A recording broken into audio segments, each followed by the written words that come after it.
In the middle of the Pacific Ocean there is an archipelago of 15 islands called Marquesas. On 2 of them there are unusual stone statues of strange-looking creatures.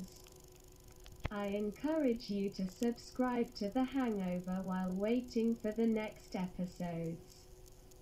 With 1,000 subscriptions, the number of videos per week will be doubled. According to the accounts of the natives, the statues represent gods who long ago came from heaven on flying boats and passed on knowledge to people. On both islands there are several dozen stone monsters monuments, named after their peculiar appearance. The figures depicted in the statues have huge eyes that look like they are wearing some kind of goggles. Disproportionate bodies, as well as helmets adorning large heads.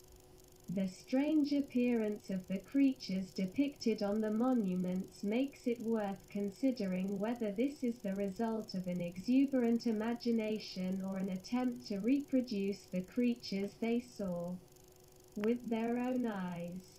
The remarkable accounts of gods that have been handed down on the islands from generation to generation will prove useful.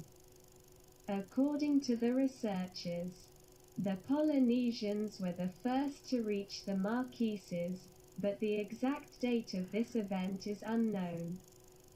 For decades, it was believed that the Polynesians reached the Marquesas between 100 BC and 500 AD. There are also assumptions that they got there in the 10th century. The Polynesians had a very rich pantheon of gods who helped the first humans by arriving in glowing boats descending from heaven or rising from the ocean. It is worth noting that similar reports come from all over the world. The Polynesians worshipped gods such as Tangaroa and Tane, and these creatures took different names. Throughout the centuries, the inhabitants of the Marquesas told each other tales of many gods, among whom they distinguished themselves such as Tiki and many others. Their descriptions bring very interesting information. One of the gods was Tanawa, who allegedly emerged from the water and brought people useful information from everyday life. This description surprisingly corresponds to that of Solomon Oan's. These cultures developed independently of each other. In turn, God Atia in the relationship was to bring people knowledge and light, which reminds us of gods from the European cult circle. The inhabitants of the Marquesas told about many other gods, some of whom were gods of the sky, on which they moved on flying boats, and some were specialized in a given field, such as medicine or botany. The most interesting account, however, concerns the god Cain, who allegedly could mold plants and animals out of clay. And by combining blood and clay he created the first man called Tiki in his image. This description is subject to the description found in the Bible, the novels of the Sumerians, Japanese, Inca, and many other texts from various civilizations around the world. Perhaps these descriptions are genetic engineering applied thousands of years ago by extraterrestrials.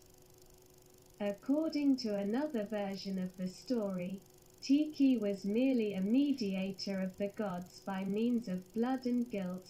He enlightened the people so that they could understand his teachings. These stone statues were made to remember the meeting.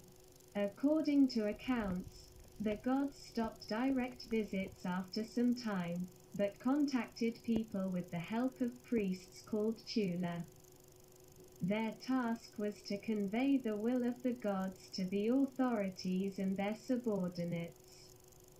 Apparently, the priests informed with unnaturally high voices about the existence of yet undiscovered lands in the sea and ordered to settle on them by the order of the gods.